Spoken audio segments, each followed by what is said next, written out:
AQUABIZ, all the best knowledge for aquatic system.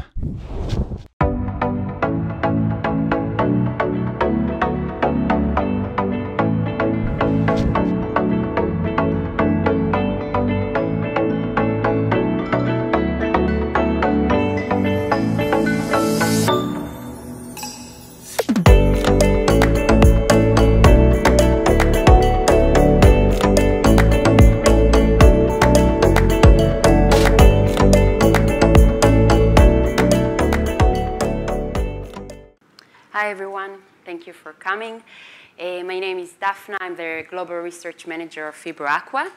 Today I'm going to present you the prospects of organic acid as a sustainable alternative to antibiotics. Okay, so the outline for today, I'll briefly talk about what are organic acid. We will look at the mode of action, both the metabolic and the antipathogenics, whereas I'm going to focus on the antipathogenic effect. And then I'll sum it up and try to deepen your understanding of organic acid as a sustainable alternative to antibiotics.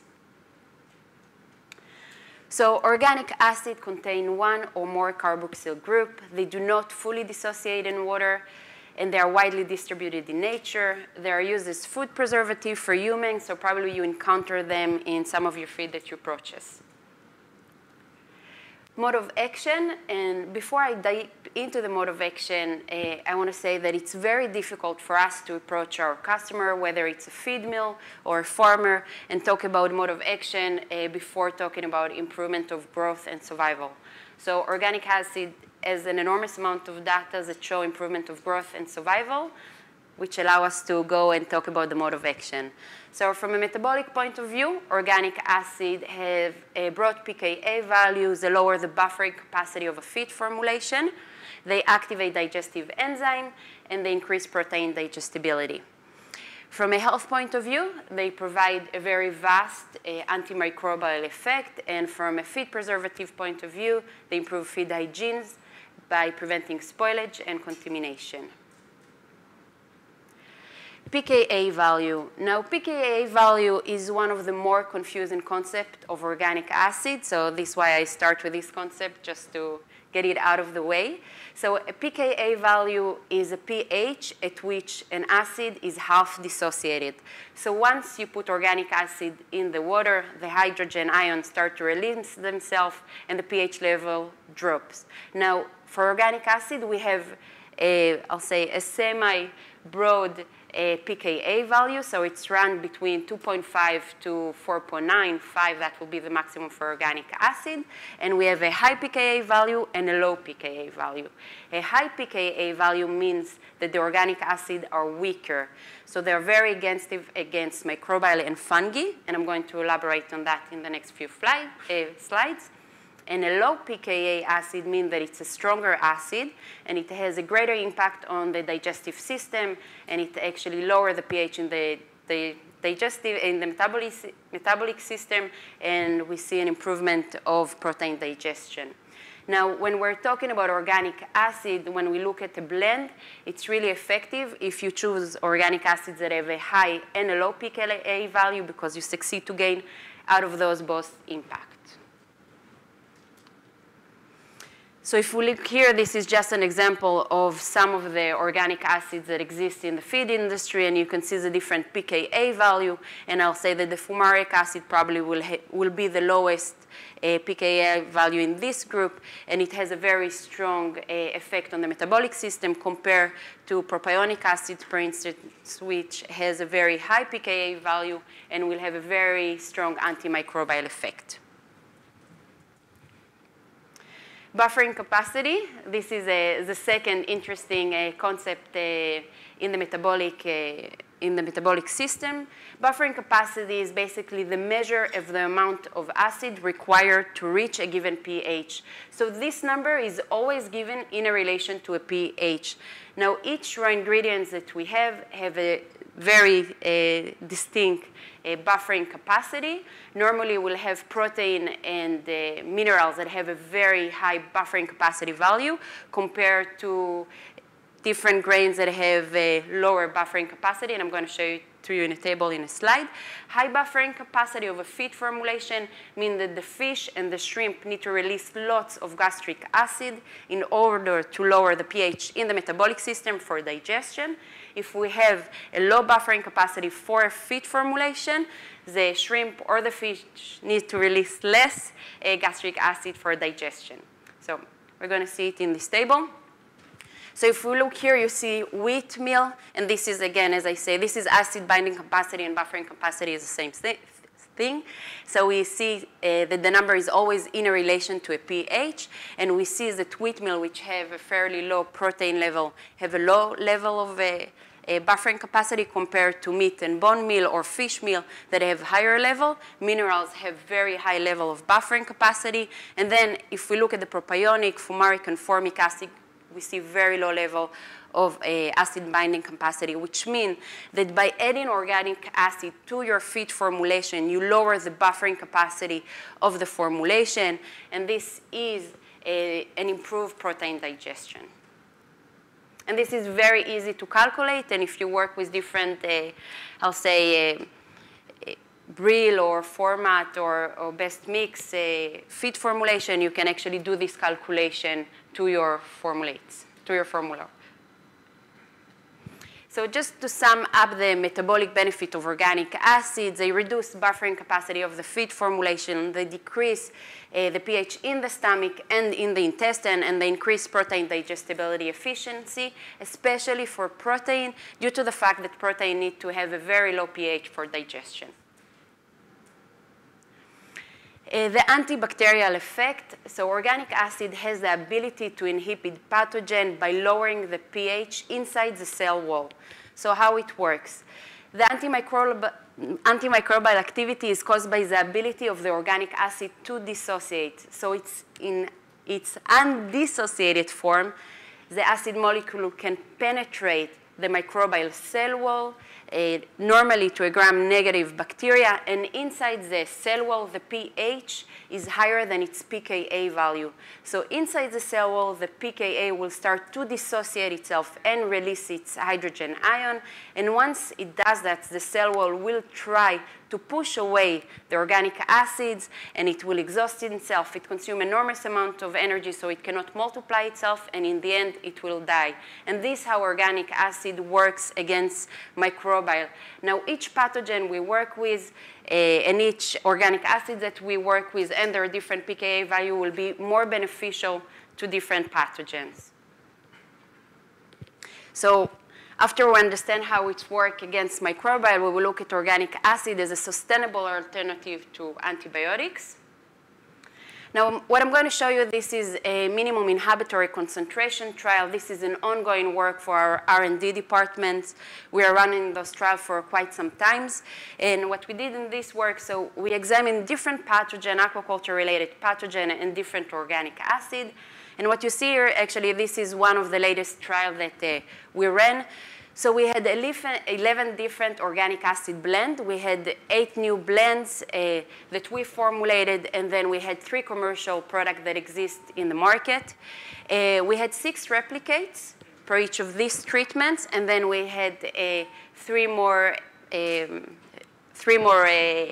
control treatment. So we had TSB plus bacteria, and gentamicin to see how it works with the pathogen, and then TSB plus BPS just to make sure that we have no contamination on our plates. We examined 3 different aquaculture pathogens. So we look at Vibrio harvi, Vibrio parahemolyticus, and Streptococcus agalacti. And then we start with a stock solution of 10,000 ppm. Now, 10,000 ppm will be equivalent to 10 kg per metric ton of feed. And then the incubation time ran between 24 to 48, and that was that depended on the different pathogens. And we conducted this trial in Phibro Bacteriological Laboratory in Bet Shemesh. This is a new laboratory of ours. Now what you see here, this is a percentage of the remission of the pathogen. So the lower the number, the greater the remission. And you can see that per 10 kg, 5 kg, and 2.5 kg per metric ton, we see really nice remission of the pathogen.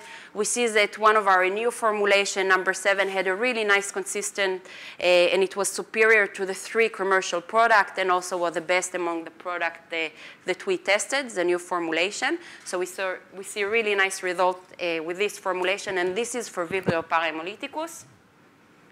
When we looked at Vibrio harvey, we saw really nice results for the higher dosages, and then when we look at the lower concentration for those blend from 1.250 gram per metric ton, we saw lower results, but up till 2.5 kg per metric ton, we saw really nice results. And then for the Streptococcus agalacti, we saw quite consistent result for formula 7 and 8 throughout the whole concentration. And again, they show superior results to the different blends that we created and superior results to the 3 commercial blends. So just to sum up those trials that we ran, I think I loaded about hundreds of plates before the results that you see here. We did those trials on the individual organic acid. We did this trial with 7 different pathogens, and we needed to conduct lots of adjustments. So when you go into those MIC trials, you need to do lots of preliminary tests before you succeed to reach a very consistent plate. We saw that the new blend that we created shows superior result in inhibiting the 3 pathogens. And it was nice to see that even in the lower dosages, we saw really nice remission. And we find this MIC trial a really nice tool to examine in vitro effect on the different pathogen and the organic acid. I just want you to keep in mind that this is in vitro results. Sometimes we don't succeed to translate those results to in vivo. We do currently run in vivo trial with those 2 formulations that did really well. And I guess in our next visit here for our next customer conference, I'll show you the in vivo results. So this trial was actually a trial that was conducted here. I didn't know that Dr. Arpins is going to present the results, so I'm going to go through it quite briefly. This is a result with organic acid. It was conducted here in Kansas State University. You're going to see it a little bit nicer in terms of the organic acid just because I separated the results. So we had here the control versus organic acid blends in an inclusion rate of 2 kg per metric ton. We had 6 replicates. The duration was 8 weeks, and we had 25 shrimp per tank. The starting size was 2 grams, and the challenge was with Vibrio parahemolyticus. So here, I just want to show you the final total biomass. We saw an enhanced total biomass for the treatment that the organic acid were added, and a reduced FCR. So this is in terms of the growth performance. When we look at the lipase and protease activity, once again, we saw elevated results of those 2 very essential enzymes. And I'll say that for lipase, for me, when I see elevated results of lipase, due to the fact that shrimp have a very limited amount of lipids that can be included in their feed formulation, seeing an enhanced enzymatic activity for lipase, it means that the shrimp can make the best out of the available lipids that we have in the diet. So I really like to see that. And of course, for protein, due to the fact that protein is such an expensive ingredient in the feed formulation. What we see here, this is the challenge that was conducted by immersion with Vibrio parahemolyticus. We see that the bacteria count under the normal condition and the bacteria count after the challenge. We saw the results for the hepatopancreas and for the intestines, and we saw very low concentration. Well, there is no Vibrio concentration in the hepatopancreas prior to the challenge, and then after the challenge, we see substantial lower results of the pathogen in the hepatopancreas and the intestines. So the results here were really nice. And another really interesting results were not actually the end, I'll say the end survival, which was higher in 7% in the organic acid trial, but actually, when we started to do the challenge, the mortality in the control started a day after the challenge. So once Dr. Orapint applied the challenge, a day after the challenge, the fish, the shrimp in the control start dying. But then when we looked at the organic acid blend, we saw that it took the shrimp 6 days prior to the beginning of their mortality. And I think when you do, and you work with the farms that you constantly do pathogenic testing, 6 days following the outbreak of a disease to start having mortality, giving you enough time to start doing treatment, to add some aeration, maybe lowers the density. So this was really nice to see, this lag time of 6 days prior to the mortality. So just to sum up this trial, we saw a promote shrimp production, and improve in digestive enzyme activity, improve in immunity under normal and challenge condition, and we saw an improve of survivability and a lag time of 6 days until mortality began when adding 2 kg per metric ton of organic acids.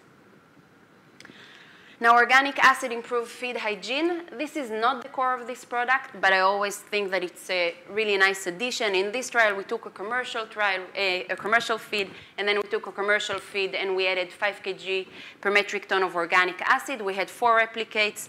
We ran the trial for 14 days, and we did we sampled the feed in 5 different sampling points. The results that you're going to see are from the last days. We put it in incubation in 28 degrees, and the humidity was very high, so between 75 to 85%. And we did bacteriological and mold counts for the feed. And why I show this trial is just because of those 2 photographs. And this is a photo from the end of the trial. So what you see is the feed without the organic acid, and then the feed with the organic acid. And as you can see is the count. We have a substantial lower mold level in the feed with the organic acid, and then a very low bacterial level, again, with the feed with the organic acid. So it significantly lowers the load of the bacteria and the mold, and we see the reduce of risk for feed degradation and spoilage during storage when adding organic acids. Now, I think that the technical aspects of nutritional feed additive are extremely important, especially for fish and shrimp production. Most of the nutritional feed additive need to go through extrusion, and after that, the feed is thrown into the water. And crustacean, as you all know, are very slow feeder, which is very frustrating for nutritionists. So when we look at leaching, I'll see that the last sampling point, the 30, T60, T30, and T90 are 30 minutes, 60 minutes, and 90 minutes. So what we did here, we took feed, we used 3 commercial products. Product A has 1 organic acid, is a blend of 1 organic acid. Product B is a blend of 2 organic acid, and then product C is a blend of 3 organic acids. We had 3 replicates, and then these 5 different time points. So T0 was we tested the feed right after the extrusion, and then 2 minutes after we throw the feed to the water, we took it and sampled it, and then 30, 60, and 90 minutes. And you can see that a blend of 3 organic acid had a substantially higher recovery rate, which means that we were able to find the organic acid in the feed. And the very, I'll say, surprising results were that after 90 minutes, that the feed with the organic acid were in the water, we saw almost 50% of recovery of the organic acid, which is quite high for a nutritional feed additive. I don't know if you ever conducted those trials for different additives, but seeing after 90 minutes, 50% of the product is very high. And another technical aspect that is extremely important is to check for the pressure stability and for heat stability. And here we examined 3 different organic acids, formic, propionic, and fumaric acid. We saw that they are very heat stable. We saw no substantial change in physical property after reaching to 100 degrees. And then we saw that the ingredient remained active after this test where we reached 116 degrees and 1.8 bar, which simulate extrusion condition. So those results, the resilience of the organic acids were really good. And this is a sum of my presentation. So we looked at the technical aspect. We saw high heat stability for organic acid, very slow solubility, especially for a blend of organic acid. We saw the metabolic impact. We saw that organic acid with a low pKa value are very effective in promoting protein digestibility and increase enzyme activity. And when we look at the antimicrobial effect, and I think that this is the core of this presentation, we see that a range of organic acid will be very effective against different pathogens. A blend will definitely be more effective than using one organic acid in your feed. And this is a nutritional feed additive that you can add on a routinely basis throughout the whole cycle of the animal. Normally, the inclusion rates are quite small, are quite low, ranging between 2 to 3. You can, when there is a pathogen outbreak, you can increase a little bit the level of the organic acid, and we see very nice and consistent results of these products. And that's it. Exactly 20 minutes.